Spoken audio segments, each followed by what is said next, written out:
여야 지도부가 추석 연휴를 앞두고 서울역과 용산역을 찾아 귀성길 인사에 나섰습니다. 국민의힘은 각계각층의 격차 해소를 약속했고 더불어민주당은 민생 회복을 내세우며 명절 민심을 공략했습니다. 국민의힘이 목표로 했던 추석 전 여야 의정 협의체 출범이 사실상 무산됐습니다. 한동훈 대표는 의료계 참여를 거듭 호소했지만 의료계는 정부의 태도 변화 없이 참여할 수 없다고 밝혔습니다. 국회 과방위는 전체 회의를 열어 유희림 방심위원장의 민원사조 의혹과 관련한 청문회를 오늘 30일 열기로 했습니다. 여당은 위법적 월권 행위라며 회의에 불참했고 야당 단독으로 의결됐습니다. 여론의 심장을 저격하고 민심의 흐름을 날카롭게 꿰뚫어보는 여심 저격. 국민의힘은 야당이 탄핵을 남발하고 있다며 탄핵 남용 방지법을 당론으로 발의하고 더불어민주당은 개헌법 개정 검토에 들어간 가운데 법안을 둘러싼 양당의 움직임은 어떤 의미가 있는지 살펴봅니다.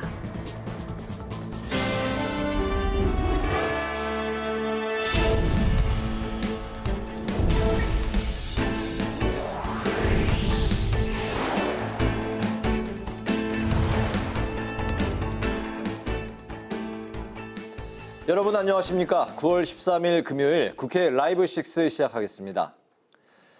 여야는 추석 연휴를 맞아서 각각 서울역과 용산역에서 귀성객들에게 인사했습니다. 국민의힘은 각계각층의 격차 해소를 위한 정책을 추진하겠다고 강조했습니다. 더불어민주당은 민생 회복을 약속했고 조국 혁신당은 탄핵 메시지를 내놨습니다. 보도에 김희연 기자입니다. 한동훈 대표를 비롯한 국민의힘 지도부는 서울역에서 귀성 인사를 전했습니다. 모두의 힘, 모두의 한가위라고 적힌 어깨띠를 두르고 역 곳곳을 돌며 당의 정책과 예산 성과를 홍보하는 팸플릿을 전달했습니다. 이어 한 대표는 서울 관악구 상록 지역 아동센터를 방문해 봉사활동을 벌였고 국민의힘은 각계 인사들에게 보낼 선물 대신 아동 식사 지원을 위해 5천만 원을 후원했습니다. 국민의힘은 우리 아이들과 함께하는 정치를 하고 싶습니다. 그러기 위해서 노력할 거고요. 저희가 여러분들과 끝까지 함께하는 정치하겠다는 약속을 드립니다. 더불어민주당은 호남선 열차 출발지인 용산역에서 귀성 인사를 했습니다. 이재명 대표를 비롯한 지도부는 국민 건강, 민생 회복이라고 적힌 어깨띠를 두르고 시민들과 악수를 나누며 소통했습니다. 이번 한가위 추석에 우리 가족 여러분들 건강하게 만나셔서 오손도손 또 담소하시고 맛있는 음식에 즐거운 추석 되시기를 바랍니다. 조국 혁신당도 용산역에서 귀성 인사를 하며 탄핵을 강조했습니다. 조국 대표는 민생이 어렵고 정치 상황 역시 많은 분노와 실망을 일으키고 있다며 탄핵의 달을 띄우겠다고 말했습니다. 허은하 대표를 비롯한 개혁신당 지도부도 용산역에서 행복하고 웃음 가득한 한가위가 되길 바란다며 귀성객을 배웅했습니다. 국회방송 김희연입니다. 민족 대명절 추석 연휴가 시작됐지만 응급실 뺑뺑이 등 의료 대란에 대한 국민들의 걱정은 커져만 가고 있습니다. 의료개혁을 논의할 여야 의정 협의체는 의료계가 불참 의사를 밝히면서 추석 전 출범이 사실상 무산됐습니다. 김동희 기자입니다. 대한의사협회는 정치권이 제안한 여야 의정 협의체에 참여하지 않겠다고 밝혔습니다. 의사협회는 정부가 내년 의대 증원을 밀어붙이고 전공의를 소환 조사하는 상황에서 여야 의정 협의체에 참여하는 건 시기상조라고 선을 그었습니다. 앞서 여야 의정 협의체 참여 의사를 밝힌 의료단체 2곳의 참여 가능성마저 희박한 상태여서 추석 전 협의체 출범은 사실상 무산됐습니다. 내년 의대 증원을 철회할 수 없다는 정부 입장이 바뀌지 않으면 추석 연휴 이후에도 여야 의정 협의체는 가동이 힘들 전망입니다. 어제 비공개 고위당정 회의에서도 내년 의대 증원 유지안을 놓고 격론이 오갔지만 결론을 내진 못했습니다.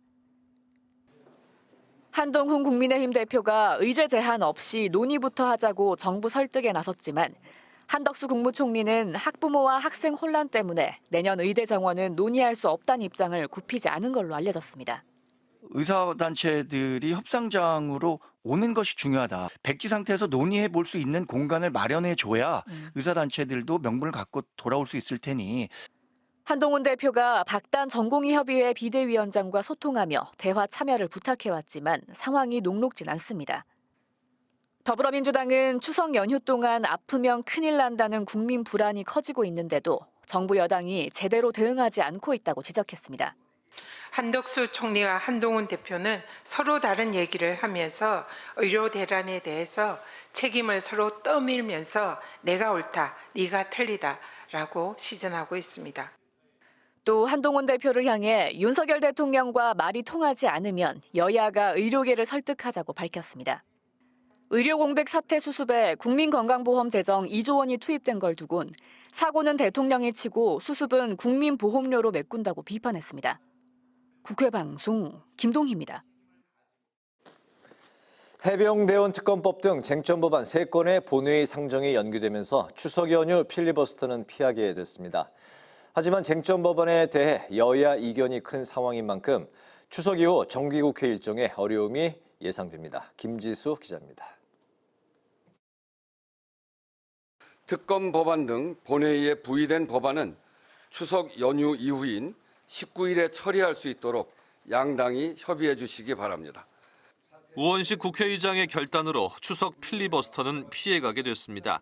하지만 쟁점 법안을 신속하게 처리하려는 야당과 필리버스터로 맞서려는 여당의 입장에는 변화가 없습니다. 이에 따라 추석 연휴가 끝나자마자 대치 전국이 재연될 가능성은 매우 높은 상황. 일단 민주당은 오는 19일 본회의에서 해병대원 특검법과 김건희 여사 특검법 그리고 지역화폐법을 처리한다는 계획입니다. 반면 국민의힘은 특검법을 절대 수용할 수 없다는 입장입니다. 왜 특검을 하는 것인가에 대한 여야의 공감대가 형성되지 않은 상태에서 야당이 이런 식의 법안을 100번을 내더라도 저희가 그걸 받을 수는 없는 것입니다. 만약 여야가 19일 본회의 일정 협의에 실패하면 야당이 우원식 국회의장에게 본회의 개최를 다시 강하게 요청할 것으로 보입니다. 이미 합의된 26일 본회의에서도 여야 대립은 불가피합니다. 거부권이 행사된 방송4법과 노란봉투법 그리고 전국민 25만 원 지원법의 재표결이 이루어지기 때문입니다. 다만 최근 이재명 대표가 25만 원 전국민 지원에서 차등 선별 지원으로 가능성을 열어놓겠다고 밝힌 상태입니다. 선별 지원 하세요. 안 하는 것보단 나으니까 그거라도 하십시오. 야당이 한 거니까 절대로 안 하겠다. 이런 태도로 어떻게 국정을 운영하겠습니까? 한편 다음 달 7일부터 25일까지는 국정감사가 진행됩니다. 올해 국감에서는 해병대원, 김여사 특검법을 포함해 서울 양평고속도로 특혜 의혹과 방송 장악 논란 등 이특검 4국조를 놓고 여야가 대립할 것으로 보입니다. 국회 방송 김지수입니다.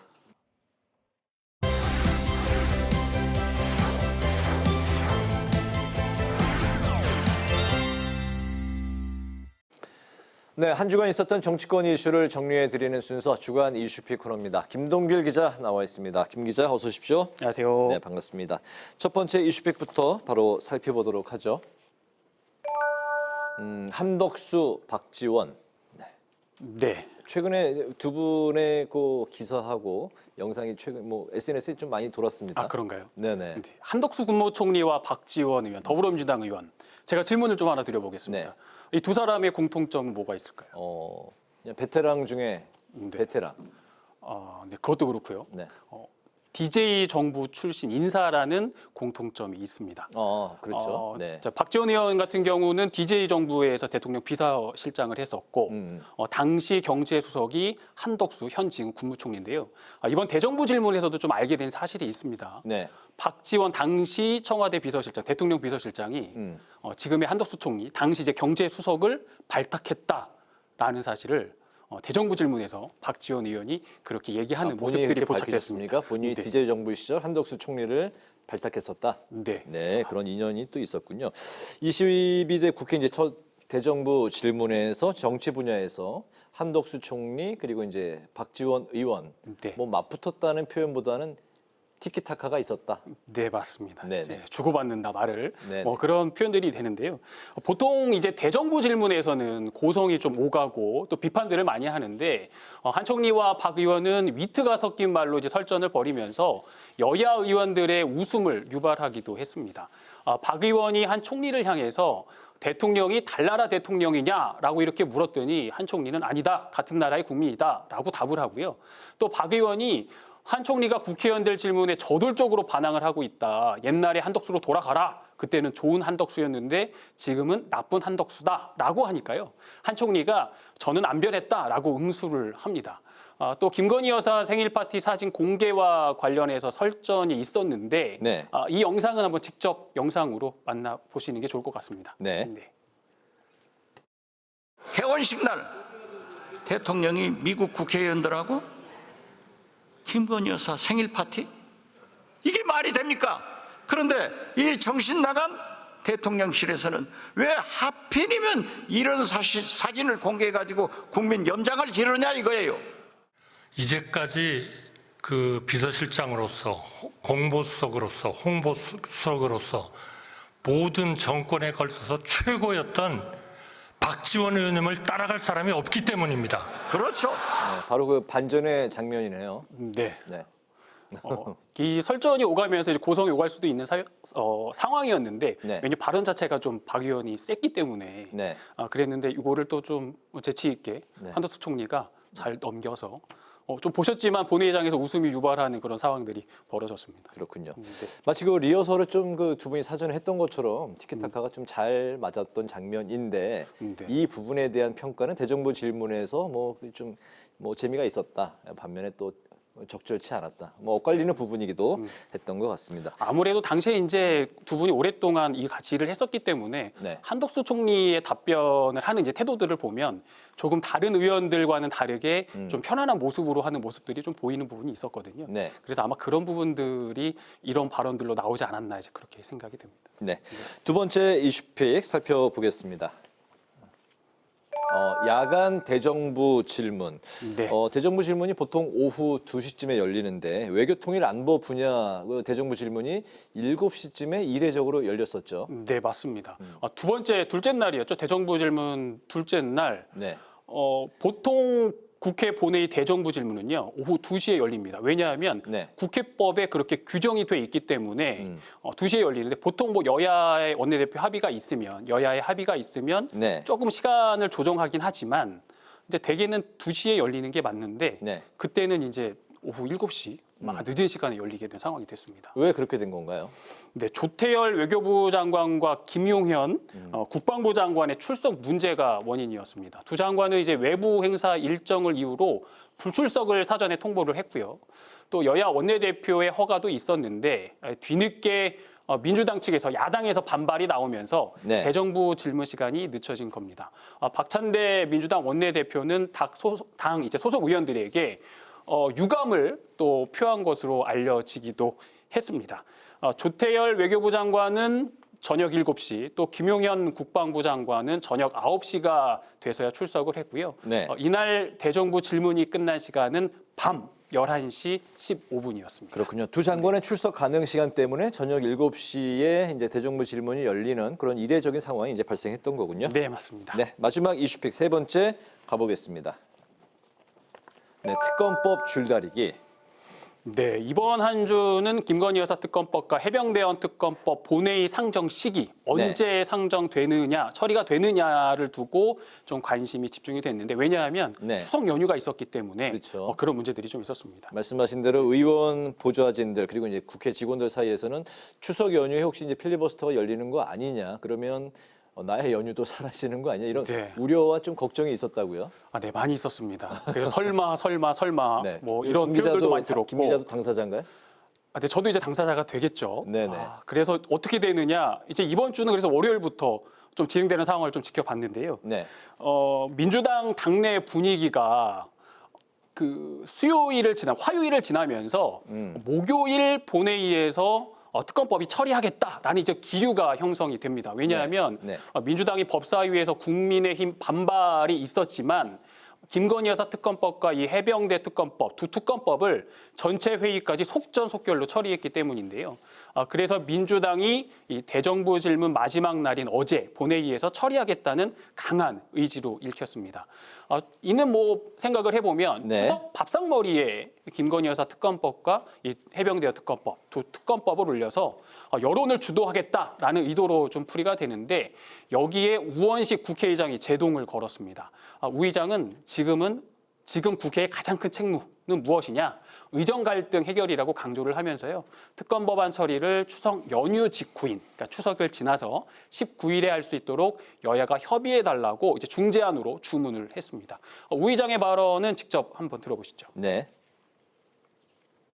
다만 지금으로선 국민이 처한 비상 상황에 집중하는 것이 바람직하다는 것이 국회의장의 판단입니다. 이제 비로소 여야 의장 간 대화 가능성이 생겼고 환자와 피해자, 국민들 속에서 다소나마 기대감이 생기고 있습니다. 대화 협력의 분위기가 단절되지 않도록 야당이 법안 처리 시기를 조금 유연하게 하는 것이 국민의 기대에 부응하는 길이라 생각합니다. 네. 네, 민주당은 이제 김건희 특검법과 해병대원 특검법 그리고 지역사랑 상품권에 대한 재정 지원을 국가 책무로 명시한 지역사랑 상품권법 등 이 3건의 법안 처리를 위해서 본회의 일정을 공지한 것으로 알려졌습니다. 민주당은 국민의힘의 필리버스터에 대비해서 본회의를 19일부터 22일까지 4일간으로 예상하고 있는데요. 국민의힘은 19일 본회의에 반대의 의사를 이제 분명히 밝혔고 또 당초 합의한 대로 26일에 본회의를 열자는 입장입니다. 네, 추석 연휴가 이제 끝나면 해병대원 특검법, 김 여사 이제 특검법 상정 그리고 이제 국민의힘의 필리버스터 대응까지 예고가 돼 있는 그런 상황이 되겠네요. 오늘 주간 이슈픽은 여기까지 듣겠습니다. 편안한 추석 연휴 보내시고요. 추석 연휴 끝나고 또 뵙도록 하겠습니다. 네, 감사합니다. 네, 고맙습니다.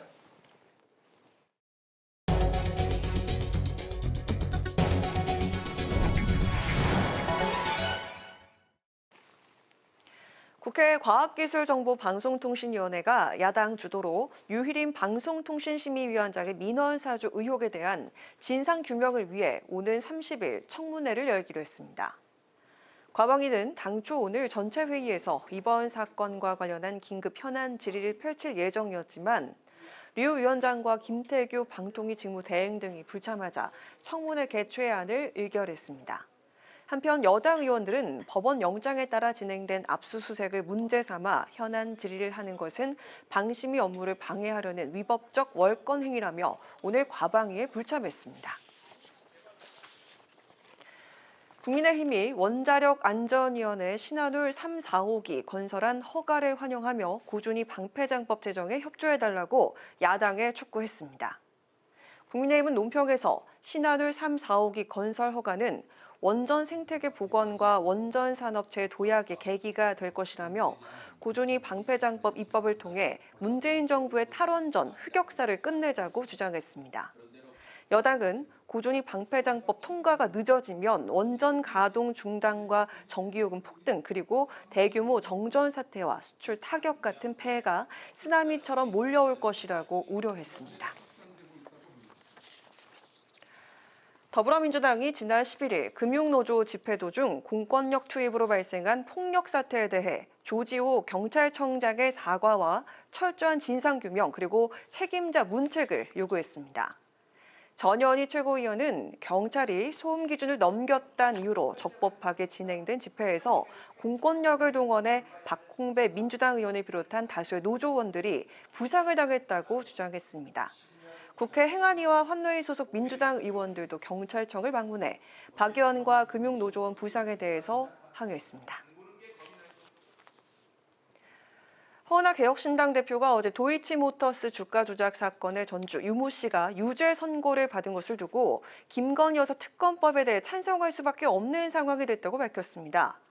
허 대표는 라디오 인터뷰를 통해 개혁신당은 당초 해병대원 특검법은 찬성, 김 여사 특검법엔 반대 입장이었지만 어제 판결은 김 여사에 대한 포괄적인 수사의 필요성을 제기하는 기폭제가 됐다고 밝혔습니다.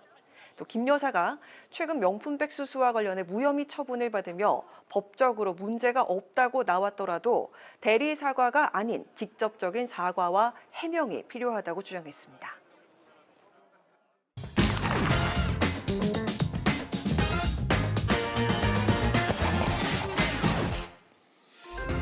신동진의 정치노트, 오늘의 키워드는 암표 처벌 강화입니다. 문화체육관광부가 최근 성행하는 암표 근절을 위한 관련법 개정을 추진하는데요.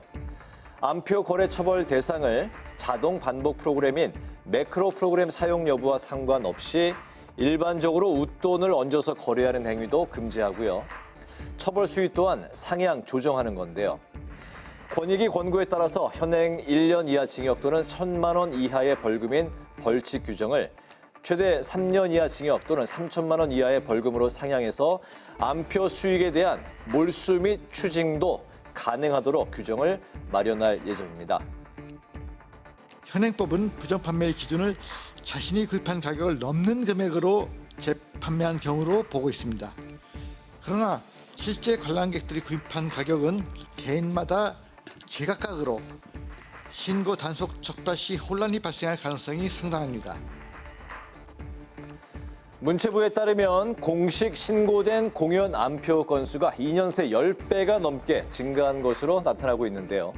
그만큼 암표 피해가 심각한 수준임을 보여주고 있습니다.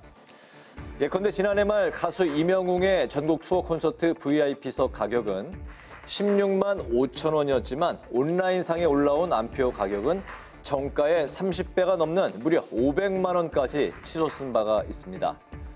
당시 매크로를 이용한 경우에만 처벌할 수 있다는 현행법의 허점을 노린 것이라는 지적이 나오기도 했었죠. 지난 3월부터 매크로를 사용한 대량 암표 구매를 금지한 법이 시행됐지만 빈틈은 여전합니다. 매크로로 티켓을 예매한 암표상이 돈을 받고 구매자 계정으로 재예매하는 이른바 아이디 옮기기가 성행하는가 하면 아이디와 비밀번호를 제공받아 대신 예매하는 대리 티켓팅도 유행하고 있는데요. 매크로를 사용할 때만 처벌하는 것은 현실성이 없다는 현장의 목소리도 나왔습니다. 현재 기술적으로 매크로를 이용해 구매했는지 판단하는 것은 불가능합니다. 매크로 사용 여부를 확인하기 위해선 휴대폰이 아닌 구매자가 이용한 PC나 PC방을 압수수색하여 찾아내는 방법밖에 없지만 암표상 대상으로 한 명 한 명 압수수색한다는 것은 현실적으로 불가능합니다. 국회에서도 관련 법안이 발의되고 있는데요. 문화체육관광위원회 소속 강유정 민주당 의원이 입장권을 팔 때의 생체 인증 방식을 도입하자는 법안입니다. 입장권의 판매 단계에서부터 좀 더 강화된 본인 인증을 할 수 있도록 기술적인 조치를 도입해서 암표 거래를 근본적으로 차단하자는 취지인 거죠. 국민의힘 또한 배현진 의원을 비롯한 문체위 소속 의원들이 지난 6월 공연 스포츠 분야의 암표 근절을 위한 법제도 개선 공청회를 열고 논의에 나서기도 했습니다. 추석 연휴를 앞두고 오늘 귀성길에 오르신 분들이 많을 텐데요. 명절 열차 승차권 또한 암표 거래가 여전히 상황이 별로 좋지 않은 것으로 전해지고 있습니다. 이처럼 암표 처벌을 강화하는 법안 개정 추진에 정부가 적극적으로 나선 만큼 빠르면 올해 안에 법안 개정이 이루어질 것으로 보이는데요. 제값에 공정하게 입장권을 구매하겠다는 공연 문화의 선진화를 위한 개개인의 의식 변화 또한 따라줘야 할 것으로 보입니다. 지금까지 신동진의 정치 노트였습니다.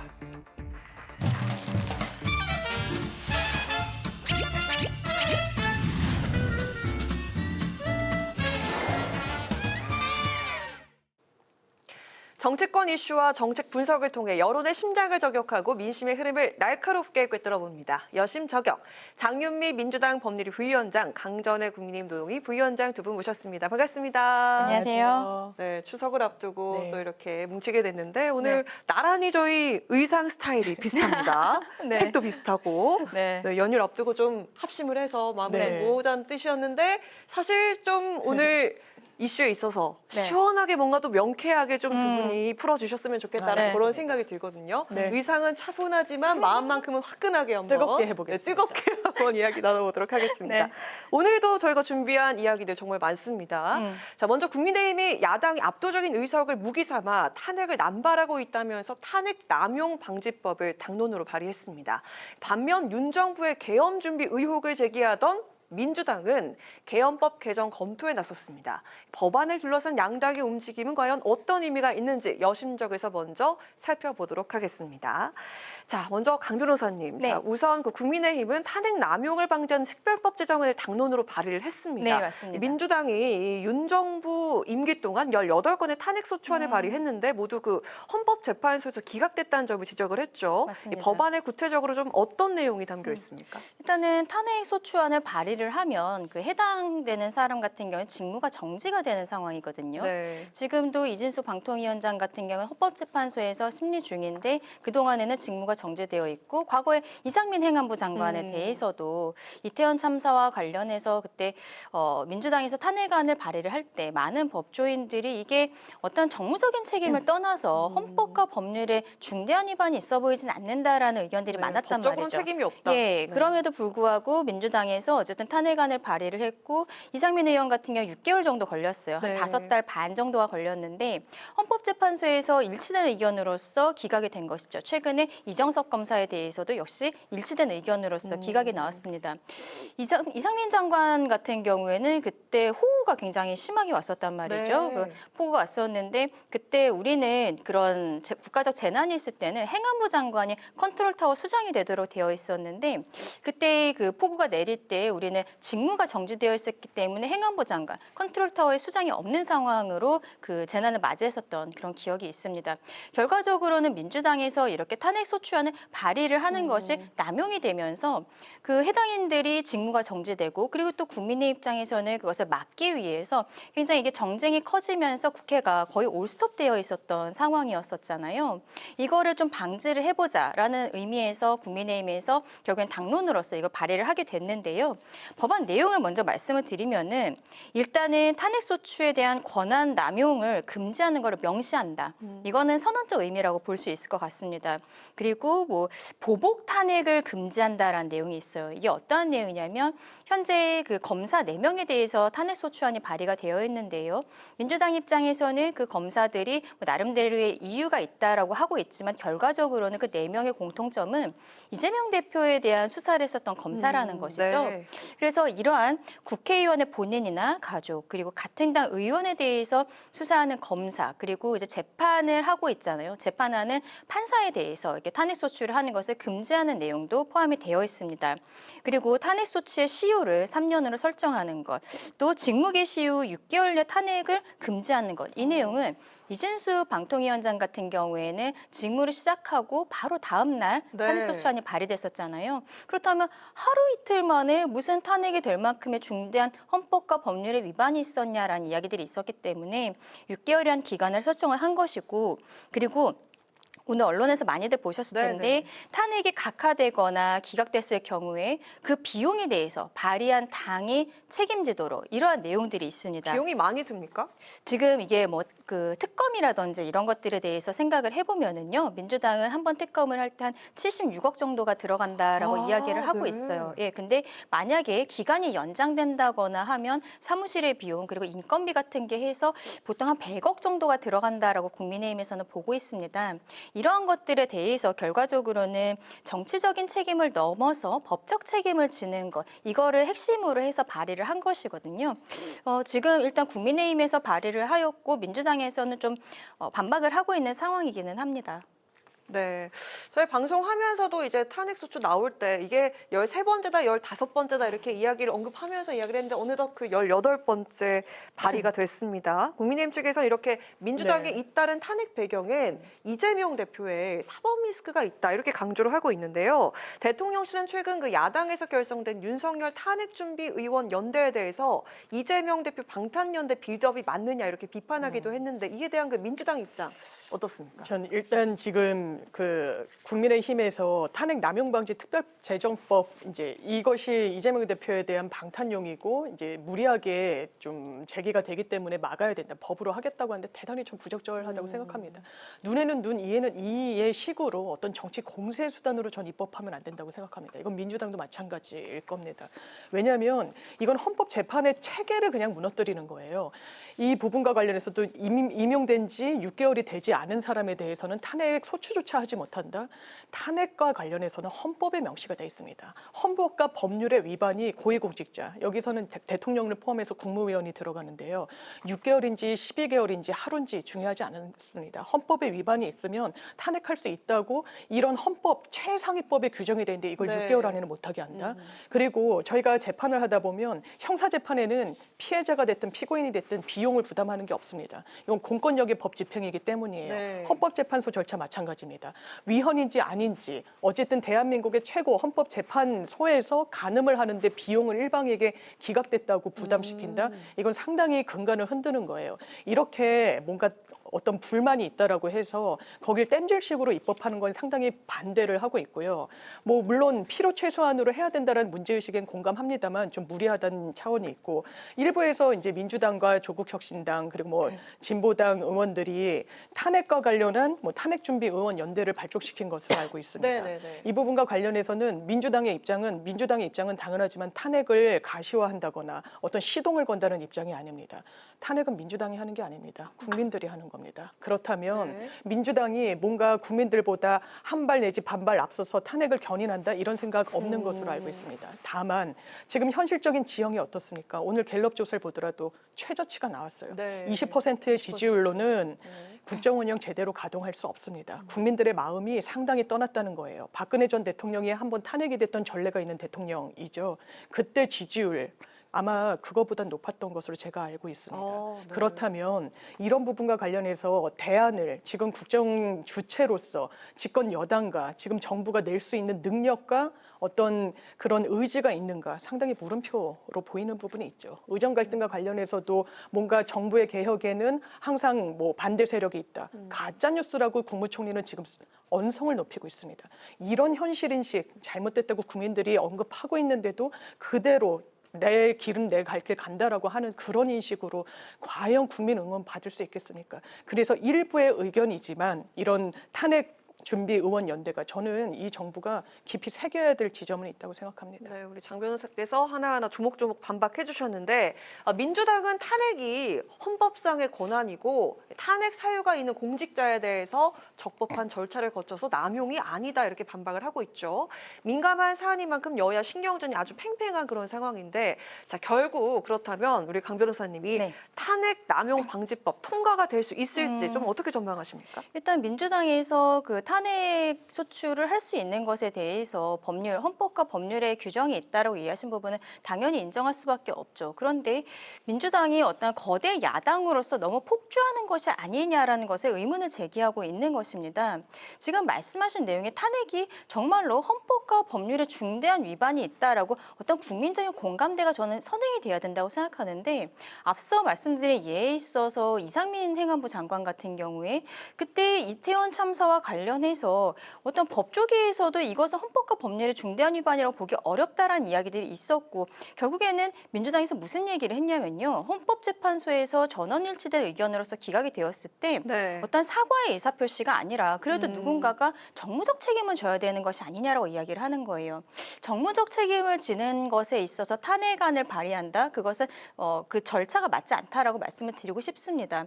지금 이 상황에서 탄핵을 막기 위한 이 법안이 특별법이 통과될 것이냐 여쭤보셨는데 저는 개인적으로 이거는 거의 통과는 어렵다라고 생각을 해요. 왜냐하면 헌법 규정에 있어서 그 국회가 의결을 하려면 제적의원 과반수가 출석을 하고 출석의원 과반수가 의결을 해야 되는 상황이거든요. 그런데 지금 뭐 그 국민의힘 같은 경우 108석에 불과한 상황이기 때문에 다른 민주당에서 뭐 일부 의원이 함께 한다거나 그랬을 때는 통과할 수 있겠지만 현재 그 여야 간의 대치 상황에 있어서는 법안을 통과하는 것은 거의 거의 저는 불가능하다라고 생각을 합니다. 그럼에도 불구하고 국민의힘에서 이러한 법안을 당론으로서 발의를 했다는 것은 민주당이 폭주하고 있는 것에 대해서 국민들께 저는 의견을 구하는 과정이라고 생각을 해요. 이게 통과가 되고 안 되고를 넘어서서 우리가 이런 법안을 준비를 했고 이런 것들을 하게 된 이유에 대해서 국민들께 설명하는 과정, 그것이 필요해서 한 것이다라고 생각을 합니다. 네, 자, 또 다른 이슈, 이 계엄법 개정 검토에 대한 이야기 나눠보도록 하겠습니다. 자, 한편 그 민주당은 국회 계엄 해제 요구 권한을 강화하는 계엄법 개정 검토에 나섰는데요. 앞서 이재명 대표와 김민석 최고위원 등 이 지도부에서 윤 정부의 계엄 준비서를 잇따라 제기를 했었습니다. 물론 논의 중이겠습니다만 이 계엄법 개정안에 우리 장 변호사님 어떤 내용이 좀 들어가게 될지 민주당 내에서도 그 좀 의견이 분분한 것 같거든요. 맞습니다. 이게 발의가 될 수 있을지 어떻게 전망하십니까? 일단 계엄과 관련한 우려를 민주당에서 표명했을 때 국민의힘에서 즉각적으로 나왔던 건 아니 제적의원의 과반으로 계엄 해제를 할 수 있고 그 요건이 민주당으로 충분히 되는데 무슨 계엄이냐 이렇게 이야기를 하셨거든요. 법이 그렇게 돼 있습니다. 그런데 한층만 더 들어가면요. 박근혜 정부 때 계엄 문건이란 게 나왔었죠. 거기에 내용 중에 여러 가지가 있는데요. 그중에 하나는 국회의원들을 현행범으로 체포해서 이 제적의원 수를 줄이는 거예요. 그러면 이 과반 요건이란 것도 아무리 다수석을 차지하고 있더라도 요건에 안 될 수가 있거든요. 그게 현실적인 문건에서 나왔던 전례가 있습니다. 그래서 민주당에서 넣겠다는 계엄령 개정안과 관련해서는 일단 헌법상 현역 의원들은 회기 중에 현행범이 아닌 이상은 국회 동의 없이 체포구금이 되지 않습니다. 그런데 계엄이라는 그 비상 상황에서 심지어 문건에서 현행범으로 체포하고 구금해야 되는 그런 아이디어가 어쨌든 거론이 됐던 겁니다. 그렇다면 체포구금이 현행범이란 이유로, 왜냐하면 계엄이란 건 비상 상황이기 때문에 이를테면 계엄에 반하는 뭐 집회 시위에 나갔고 그 현장에서 잡으면 그게 현행범일 수도 있는 거예요. 그렇다면 현행범으로 체포구금이 되더라도 국회 본회의 공고 일정이 나면은 석방을 즉시 하도록 한다. 그러니까 국회의원의 어떤 그 헌법상 면책 특권을 정확하게 이제 계엄 상황에서도 기재를 하는 그런 부분을 넣겠다는 것이고요. 그리고 현행범은 지금 형사소송법을 보면 이제 범죄 현장에서 잡히는 그런 구조다 보니까 영장이 없이 사람을 데려오는 겁니다. 그럼 인신을 계속해서 구금할 수가 없어요. 법적으로는 48시간 안에 풀어주거나 영장을 쳐야 됩니다. 청구를 해야 됩니다. 그렇다면 이런 영장 철구와 관련해서 아마 이런 비상 상황에서는 현행범이라는 명목으로 이제 현역 의원들의 체포구금이 가능하니 48시간이 지나도 이제 영장 서는데 제동을 걸 수 있도록 계엄법을 좀 정비하자는 건데요. 지금 계엄과 관련해서는 민주당 내에서도 이제 우려 표명으로 이제 충분히 의사를 전달했다라는 의견도 있고 아니고 그 부분에 대해서는 더 이 부분의 구체성을 떼고 있기 때문에 문제의식을 크게 가져가야 된다라는 부분이 좀 갈리고 있어서 실제로 입법화까지 속도를 낼 수 있을지는 좀 지켜봐야 될 것 같습니다. 그렇군요. 그 특히 김민석 민주당 최고위원이 내세운 계엄 준비 의혹의 핵심 근거는 그 윤 대통령이 8.15 광복절 축사에서 반국가 세력 이걸 언급한 것과 또 계엄력을 대비해서 소위 그 충암파를 만들고 있다라는 요 지점인데요. 좀 공감하신지 여쭙고 싶고 그리고 그 한동훈 대표가 외계인 언급을 했습니다. 이거 외계인을 대비하는 것과 똑같은 거다 이렇게 얘기를 했는데 자 어떤 좀 대응책이 있을지 어떻게 생각하시는지 들어볼까요? 김민석 의원이 굉장히 부실한 증거라고도 할 수 없고요. 뭐 그러한 상황으로 말씀을 하시고 계시는데 굉장히 부적절하다. 특히 수석 최고위원 아니겠습니까? 그리고 거기에 따라서 이재명 대표 같은 경우에는 지난번 여야 당대표 회담에 있어서 모두 발언에서 계엄령 이야기를 해서 더 일파만파 커진 부분이 있는데 그 이후에 뭐 김민석 의원이나 다른 의원들이 특별한 증거를 제시를 못하면서 이러한 뭐 400명 중에 그 군 수뇌부의 400명 중에 단 4명이 충암고 출신인데 이것을 가지고 뭐 계엄을 모의하고 있다 이런 형태로 이야기하는 것을 민주당 내에서도 좀 공감하기 어려웠던 것으로 보여요. 그래서 정성호 의원 같은 경우에는 친명계 좌장인데 이분도 뭐 제보라는 것이 대부분 상상력 이런 거 아니겠냐라는 형태로 말씀을 하고 계시거든요. 저는 이 계엄과 관련한 법안을 발의를 한다는 것이 개정안을 발의를 한다는 것이 민주당 입장에서는 두 가지 이유가 있다고 생각을 합니다. 하나는 출구 전략. 이라고 말씀을 드리고 싶어요. 왜냐하면 뭐 대통령이 그런 뭐 반국가 세력에 대한 뭐 언급을 했다라든지 그리고 400명 중에 단 4명이지만 이러한 뭐 계엄을 모의하는 형태에 대해서 민주당이 우려를 가지고 있기 때문에 뭐 1%의 이런 가능성이 있다면 이것을 막기 위해서라는 이야기들을 하시는 분들이 있어요.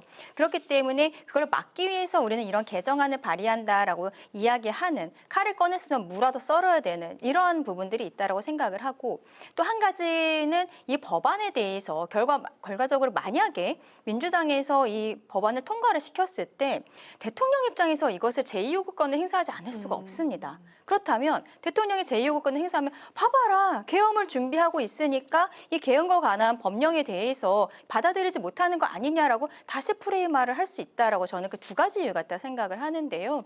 굉장히 부적절하고 이것을 민주당이 만약에 국회 내에서 통과를 시킨다면 저는 국민적 역풍이 굉장히 클 것이라고 생각합니다. 이번에 계엄령과 관련해서 이야기한 것이 좀 도를 넘어선 부분들이 있어요.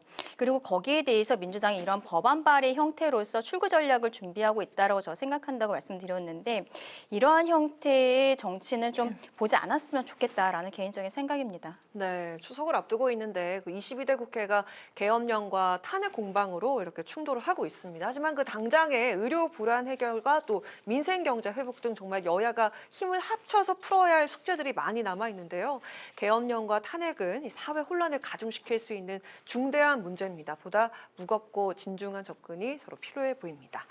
자, 이어서 정치 현안도 살펴보도록 하겠습니다. 추석 전에 아주 중요한 판결이 나왔는데 도이치모터스 주가 조작 사건 항소심에서 전주가 받은 유죄 판결이 김건희 여사 특검법 공방으로 번지고 있습니다.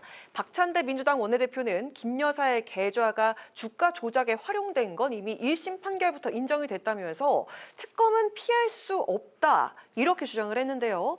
이 김 여사에 대한 검찰의 처분에 대해서 좀 어떻게 전망하시는지 먼저 우리 장 변호사님 여쭙겠습니다. 이거 수사를 안 할 도리가 없을 겁니다. 왜냐하면 여기 여러 일당들이 등장을 해요. 그런데 가장 김건희 여사와 유사한 게 이른바 전주 손모 씨입니다. 본인이 1심에서는 검찰이 이런 일당과 도이치모터스 주가 조작 일당과 공범 관계로 기소를 했습니다. 공범이라는 건 모의부터 어떤 실행을 어떻게 할지 역할을 분담하고 실제 실행에 나아가는 데까지 같이 역할을 했어야 되는데 거기에 미치지 못하다 보니까 그냥 무죄가 나왔던 겁니다. 그래서 항소심에 가서는 검찰이 낸 항소 이유서를 보더라도 이 사람이 공범까지는 아니더라도 주가 조작을 왜냐하면 알고 있었던 걸로 보인다고 1심 재판부가 판결한 부분이 있거든요. 그러면 최소한 범행을 용이하게 하는다. 왜냐하면 이 손모 씨가요 100억을 그 저축은행에서 대출을 받습니다. 대출 조건은 우량주에 투자를 하는 거였어요. 왜냐하면 주식을 이제 사기 위해서 보유하기 위해서 대출을 받았기 때문에 이 중에 30억을 도이치모터스에 이른바 몰빵을 합니다. 이게 자기 확신이 없다면 사실 하기가 어려운 선택이에요. 그런 부분을 종합했을 때 최소한 이건 범행이 진행되는 걸 알고 있었고 본인의 돈이 물려 있을 때 이게 어떤 시장에서 낙하하거나 이런 데 방어가 되는 걸 인지했구나. 범행을 용이하게 도와줬구나. 재판부가 인정한 겁니다. 그럼 김건희 여사로 돌아오면 김건희 여사 같은 경우에는 검찰이 항소심 이제 재판 중에 1심 재판 중인지 이제 한번 봐야 되겠지만 증인신문 과정에서 이 일당 중에 한 명 미국으로 도주를 했다가 한국으로 다시 돌아온 사람이었는데 이렇게 묻습니다. 이 사람들이 주가 조작의 그 행위 중에 이거 빨리 때려주셈 뭐 이런 문자를 보내요. 이걸 빨리 처리해달라고 이러고 그 문자가 당사자들끼리 오간 그 시점에 김건희 여사가 실제로 직접 전화 매도를 냅니다. 8만 주. 이 사람들이 8만 주를 때려달라고 하거든요. 그리고 주가 그 시세 조정이란 건 싸게 내놓고 비싸게 걷어들이고 이런 그 절차를 거치는 겁니다. 실제로 8만 주 매도를 냅니다. 직후에 이 세력들이 이걸 걷어 들어가요. 이거는 일방의 주장이 아닙니다. 검사가 증인신문 과정에서 현출한 증거예요. 전화로 매도를 냈다는 건 검찰의 주장입니다.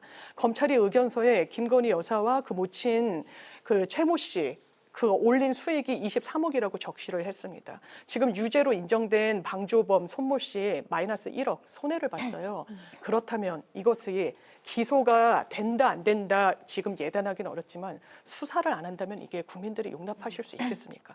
당연하지만 무혐의 수순으로 가고 있었던 것으로 보이는데 네네. 지금 시효도 얼마 남지 않았습니다. 상고하지 않으면 1년 남짓밖에 시효가 남지 않았는데 이미 1차 주가 조작은 시효로 다 도가했어요. 법적 판단 받지 못했습니다. 이건 정의가 아닙니다. 정확하게 검찰이 수사해야 됩니다. 네, 민주당 측에서는 이제 더 이상 그 김 여사가 빠져나갈 구멍이 없다 이렇게 생각을 하는 거고 분위기 자체도 아까 개혁신당 그 허은하 대표도 뭐 특검법에 찬성을 하는 입장으로 바뀔 것 같다 이렇게 얘기를 하더라고요. 어떻게 보십니까? 이게 특검으로 가야 될 사안인지는 전 잘 모르겠습니다만 어쨌든 검찰에서 조금 더 단단하게 수사를 해야 되는 부분은 맞다라고 생각을 합니다. 왜냐하면은 검찰에서도 지금 도이치모터스 사건 항소심 판결이 나왔을 때 판결문을 검토를 해서 지금 김건희 여사에 대해서도 좀 더 추가 보강을 하겠다라는 이야기를 이미 했었거든요.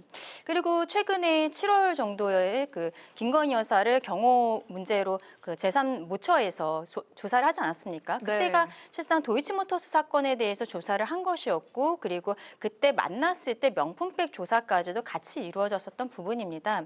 그런데 지금 이 손 씨와 김건희 여사의 상황에 대해서 조금 생각을 해보면은 손 씨 같은 경우는 본인이 100억이라는 대출을 받아서 그리고 그 일당과 계속적으로 연락을 했었던 부분들이 있어요. 본인이 어떤 손해를 봤을 때 손 씨 같은 경우는 위에 김 씨라는 사람이 있는데 그 사람에게 뭐 갑자기 연락을 해가지고 지금 이게 어떻게 된 것이냐 이런 것들이 있었는데 김건희 여사 같은 경우에는요.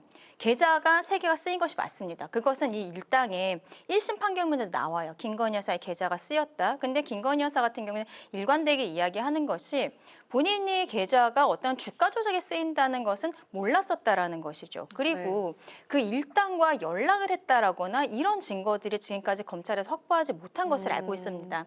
그렇기 때문에 지금까지 기소를 못했었던 것으로 보여요. 직접 연락을 한 증거는 없다. 예, 그런 것들이 나오지 않았던 것이죠. 그렇기 때문에 검찰에서 지금까지도 기소든 불기소든 아무것도 하지 못한 상태로 지금까지 온 것으로 보이는데 김건희 여사를 최근에 7월에 조사를 했습니다만 지금 항소심 판결문을 봤을 때 검찰에서 만약에 뭐 추가적인 조사가 필요하다고 판단을 하면 조사가 들어갈 수도 있겠죠. 실제로 최근에 김건희 여사의 모친 최은순 씨 같은 경우에는 비공개 소환 조사를 받았던 것으로 알려지고 있거든요. 저는 여기에 있어서 뭐 민주당이 계속적으로 특검을 이야기하고 있습니다만 결과적으로는 검찰에서 잘 판단을 해야 된다라고 생각을 합니다. 근데 다만 굉장한 부담감을 갖고 있을 것이라고 생각해요. 왜냐하면 최근에 명품백 사건에 있어서도 결국 수사심의위원회까지 갔는데 거기에도 전원일치된 의견으로서 김건희 여사에 대해서 불기소 권고가 나왔잖아요. 그런데 이게 또 국민적인 어떤 국민 정서에 맞지 않는다고 해야 될까요? 그런 부분이 있어서 최재형 목사에 대한 수사심의위원회도 추가적으로 열리게 된 부분. 검찰이 굉장히 김건희 여사의 사건과 관련해서 조심스럽게 다가가고 있는 건 맞다라고 생각을 하거든요. 그렇다면 이제 도이치모터스 사건의 항소심에 있어서 여기에 있어서 완전 주범은 아니지만 방조범으로서 들어갔던 손 씨가 징역형의 집행유예를 받은 사건 그리고 김건희 여사가 여기에 대해서 어느 정도 가담을 했다고 볼 것인가 손 씨 정도의 가담이라고 볼 것인가 아니면은 그것보다 더 낫다라고 볼 것인가 검찰에서 그 부분을 조금 더 수사를 해야 되지 않을까라고 생각합니다. 네. 오늘 그 마지막으로 이야기 나눠볼 주제는요. 지난주에도 이야기를 했지만 여전히 제자리에 머물러 있는 그런 주제입니다. 추석 연휴는 코앞인데 여야 의정 협의체 출범은 난항을 겪고 있는 상황인데요. 국민의힘은 의료계 설득에 총력을 기울이고 있는데 회의적인 반응이 나왔습니다. 일부 의료단체 한 2곳 정도 작은 규모의 의료단체가 함께하겠다 이렇게 국민의힘 측에서 입장을 발표했는데 민주당 측에서는 대표성 있는 의료단체 없이는 이게 무의미하다라는 입장을 내놓고 있죠. 또 내년 의대 증원을 두고 한동훈 대표와 한덕수 총리가 설전해버리면서 상황은 더 막막해졌습니다. 자, 이 문제를 좀 어디서부터 어떻게 해결해야 할지 좀 짧게 마무리하면서 들어볼까 하는데요. 먼저 우리 강 변호사님. 지금 야당에서 대표성 있는 단체가 함께하지 않으면 의미가 없다라는 형태로 이야기를 하고 그리고 또 여당에 있어서 한동훈 대표가 생각하고 있는 것들이 대통령실과 맞지 않는 것이 아니냐. 어떤 당정 간에도 지금 조율이 되고 있는데 함께할 수 있겠냐. 이런 이야기들을 합니다. 또 민주당에서 대통령의 사과 허가를 요구를 하고 있어요. 저는 그게 기본적으로 잘못된 태도라고 생각을 합니다. 영수회담에 있어서도 이재명 대표가 그때 윤석열 대통령을 만나서 의대 증원과 관련해서는 적극적으로 협력을 하겠다고 이야기를 했었거든요. 그런데 그 이후에 민주당도 이번 여야 대표 회담에 있어서 대안조차 없다는 것이 드러나지 않았습니까? 이러한 상황에서 계속적으로 정부 탓, 여당 탓만 하고 있는 것이 아닌가라는 생각에 좀 답답한 마음이 있습니다. 그리고 그 민주당에서 이야기하고 있는 대표성 있는 단체, 그게 가장 문제인데요.